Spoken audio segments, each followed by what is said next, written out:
3. Hello. My name is Dolly Warden. I'm a librarian. I'm also a former teacher, and I have some books to share with you.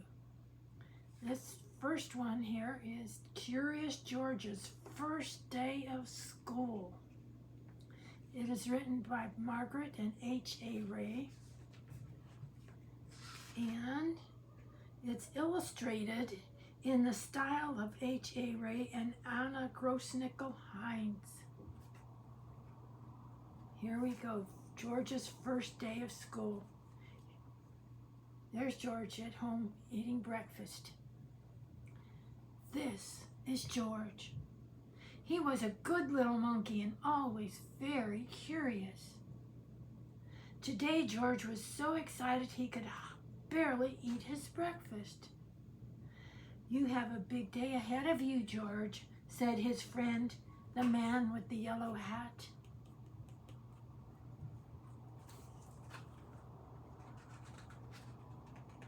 It was a big day for George.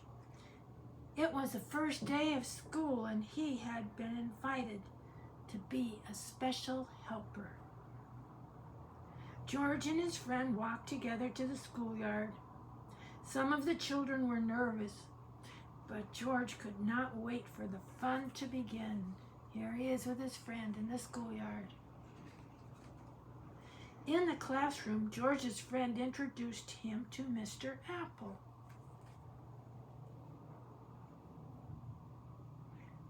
"Thank you for inviting George to school today," the man with the yellow hat said to the teacher. Then he waved goodbye. "Have a good day, George. I'll be back to pick you up after school."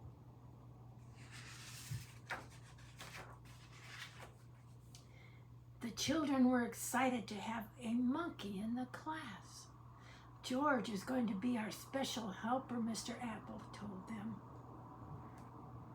"Mr. Apple says, 'Welcome to your first day of school.'" There's George. And what a helper George was. At story time, George held the book.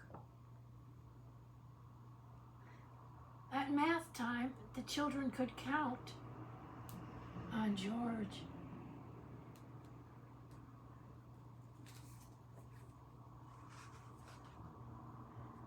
And at recess, George made sure everyone had a ball and a well-balanced snack.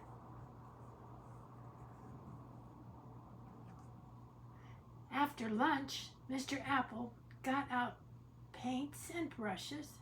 George saw red, yellow, and blue paint. Red, yellow, and blue paint. 3 colors were not very many. George was curious. Could he help make some more colors?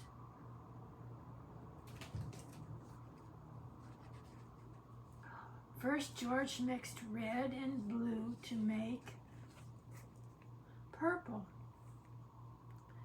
Next, George mixed red and yellow to make orange. Then George mixed yellow and blue to make green. Finally, George mixed all the colors to make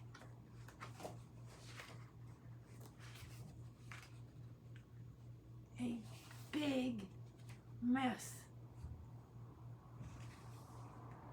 The children thought the mess was funny, but Mr. Apple did not. "Oh dear," he said, "we are going to need something to clean this up. Everyone, please sit quietly while I look."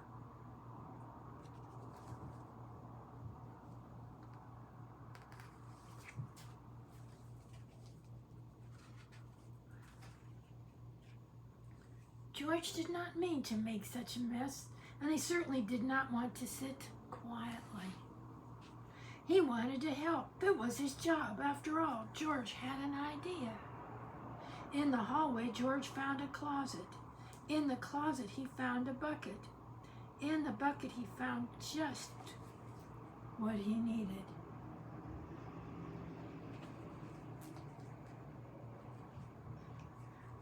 A mop,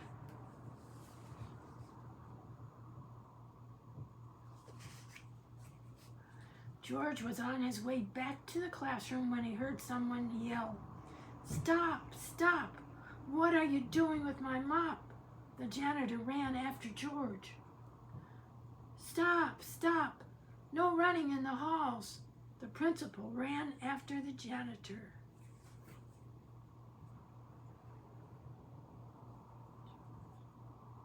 But George was going too fast to stop. He grabbed the doorway and swung inside. And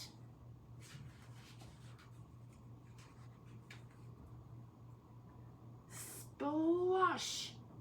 The bucket tipped, the mop dropped, and George slid across the floor.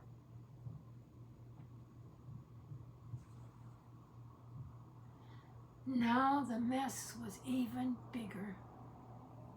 Mr. Apple looked surprised. The principal frowned. The janitor just shook his head. And George, poor George, he felt terrible. Maybe he was not such a good helper after all. The children felt terrible too.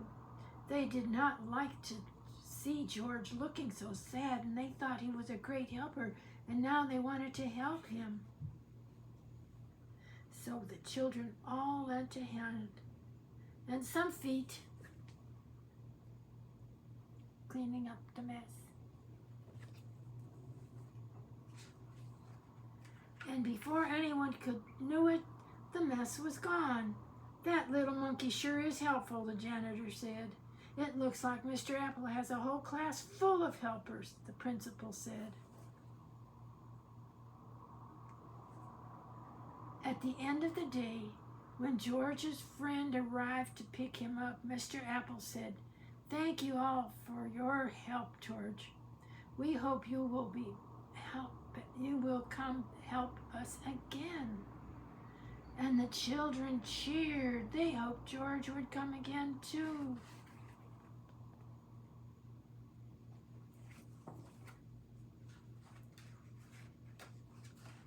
George waved goodbye to his new friends. What a great day it had been. He could not wait to come back to school. The end.